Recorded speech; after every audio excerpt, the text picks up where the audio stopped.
నమస్కారం. ప్రభుత్వ రంగ, ప్రైవేట్ రంగ, సంఘటిత, అసంఘటిత రంగ కార్మికులు, పెన్షన్‌దారులకు సంబంధించిన ప్రతి అప్డేట్, ప్రతి సమస్య పట్ల సపోర్టివ్‌గా మన ఛానెల్‌లో వీడియోస్ వస్తాయి. మన ఛానెల్‌లో మీ యొక్క సమస్యల పరిష్కారానికి ఒక వేదికగా పనిచేస్తూ, మీ సమస్యలన్నిటి పరిష్కార మార్గాల కోసం కూడా కామెంట్ సెక్షన్‌లో కామెంట్ పెట్టండి. మీ సూచనలు, సలహాలు కూడా కామెంట్‌లో పెట్టండి. మన ఛానెల్ ఒక వేదికగా ఉపయోగించుకొని మరి కనీస వేతనం సమస్య పరిష్కారం కోసం, కనీస పెన్షన్ సాధన కోసం, ఇక శ్రమ దోపిడీ నుంచి విముక్తి కోసం ఈ విధంగా ప్రతి అంశంపై కూడా మన ఛానల్‌ని వేదిక చేసుకొని పరిష్కారం చేసుకోవడానికి అవకాశం ఉంటుంది. ఇక వివరాలకెళ్తే కనీస వేతనం 35,000 ఇవ్వాల్సిందే. అప్పటి వరకు పోరాటం ఆగదు. ఏఐటీయూసీ రాష్ట్ర అధ్యక్షుడు రావులపల్లి రవీంద్రనాథ్ నవంబర్ 26న రైతు కేంద్ర కార్మిక సంఘాల నిరసన అంటే ఇక్కడ న్యూస్ అయితే చూస్తున్నాం. ఇది మాత్రం వాస్తవం. బడా కార్పొరేట్ కంపెనీలకు ప్రభుత్వాలు, కేంద్ర రాష్ట్ర ప్రభుత్వాలు లక్షల కోట్ల భూములు, లక్షల కోట్ల సబ్సిడీలు ఇస్తున్నారు. ఈ బడా కార్పొరేట్ కంపెనీలన్నీ కూడా లక్షల కోట్లలో లాభాలు ఆర్జిస్తున్నాయి. మరి ఇటు చూస్తే ఉద్యోగులకు జీతాలు తక్కువిస్తున్నాయి, పెన్షన్ విషయంలో తక్కువిస్తున్నాయి. మిగతా ఆర్థిక విషయాల్లో మాత్రం ఉద్యోగులను మాత్రం శ్రమదోపిడికి గురి చేస్తున్నాయి. మరి ఈ విధంగా చూస్తే కేంద్ర రాష్ట్ర ప్రభుత్వాలు కూడా మరి బడా కార్పొరేట్ కంపెనీలకే అనుకూలంగానే నిర్ణయాలు తీసుకుంటున్నాయి తప్ప మరి కార్మికులకి, ఉద్యోగులకి, పెన్షన్లకు సంబంధించి అనుకూలంగా నిర్ణయాలు అయితే రావడం లేదు. అందుకోసమే కార్మిక సంఘాలు కూడా కనీస వేతనం 35,000 ఇవ్వాలని చెప్పేసి డిమాండ్ అయితే చేస్తున్నాయి.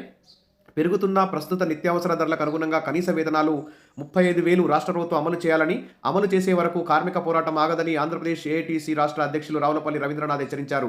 తూర్పుగోదావరి జిల్లా రాజమహేంద్రవరంలో సిపిఐ కార్యాలయంలో ఆయన ఒక కార్యక్రమంలో ఈ విధంగా డిమాండ్ అయితే చేశారు. ఇక కేంద్రంలో బీజేపీ అధికారంలోకి వచ్చిన నాటి నుండి కార్మిక సంఘాలను నిర్వీర్యం చేయాలనే కుట్రలు చేస్తుందని, అందులో భాగంగానే 44 కార్మిక చట్టాలను రద్దు చేసి 4 లేబర్ కోడ్స్ తీసుకొచ్చిందన్నారు. భారత రాజ్యాంగాన్నే మార్చాలని బీజేపీ ప్రభుత్వం చూస్తుందని అన్నారు. కార్పొరేట్లు, బడా పారిశ్రామికవేత్తలకు ఊడిగం చేసేందుకు, కార్మికుల శ్రమను వారికి దోచిపెట్టేందుకు రోజువారీ పని గంటలు 8 నుంచి 12 గంటలకు పెంచే ప్రయత్నం చేస్తుందని మండిపడ్డారు. ఇది ఏ రాష్ట్రంలోని ఇంకా అమలు చేయలేదని, రాష్ట్రంలోని ఎన్డీఏ కూటమి ప్రభుత్వం అమలు చేసేందుకు తెగించిందన్నారు. 3 నల్ల చట్టాలను రద్దు చేయాలని రైతాంగం సంవత్సరం పాటు ఉద్యమం చేయడంతో కేంద్ర ప్రభుత్వం దిగొచ్చిందని, ప్రధాని నరేంద్ర మోడీ రైతులకు క్షమాపణ చెప్పారని గుర్తు చేస్తూ, రైతు పోరాట స్ఫూర్తిని తీసుకొని పని గంటల పెంపుదలను వ్యతిరేకించాలని, కార్మిక ప్రజా సంఘాల ఆధ్వర్యంలో ఉవ్వెత్తిన ఉద్యమాలు చేపట్టాలని రవీంద్రనాథ్ పిలుపునిచ్చారు. నవంబర్ 26వ తేదీన కేంద్ర కార్మిక సంఘాలు, రైతు సంఘాల సమన్వయ కమిటీల ఆధ్వర్యంలో జరిగే నిరసనలు, ఆందోళనల్లో రైతులు, వ్యవసాయదారులు, కార్మికులు, కర్షకులు, ఉద్యోగులు, పెన్షన్దారులు పెద్ద ఎత్తున పాల్గొనాలని కోరారు. ఇక ఈ కార్యక్రమంలో పలువురు పాల్గొన్నారు.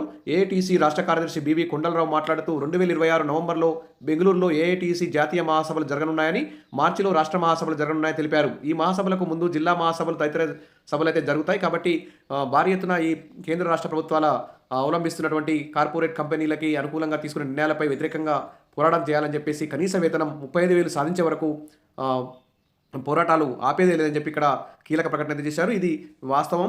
కాబట్టి మరి ఉద్యోగులు, పెన్షనర్లు, కార్మికులు ప్రతి ఒక్కరు కూడా ప్రభుత్వ, ప్రైవేట్ రంగం వారందరూ కాంట్రాక్ట్ అవుట్సోర్సింగ్, అంగన్వాడీ టీచర్లు, ఆశా కార్యకర్తలు, ఇతర డిపార్ట్మెంట్లో పనిచేసే చిన్న చితక ఉద్యోగులందరూ కూడా మరి ఈ ఉద్యమాలకు సపోర్ట్ చేస్తేనే మరి ప్రభుత్వాలు దిగొచ్చే అవకాశం ఉంది. కనీస వేతనం 35,000 అమలు చేసే అవకాశం ఉంది. Wish all the best. మరిన్ని అప్డేట్స్ కోసం మన ఛానల్ని సబ్స్క్రైబ్ చేసుకోండి, వీడియోస్ లైక్ చేయండి. ఈ కనీస వేతనం 35,000పై మీ యొక్క కామెంట్ కూడా పెట్టండి. Thank you.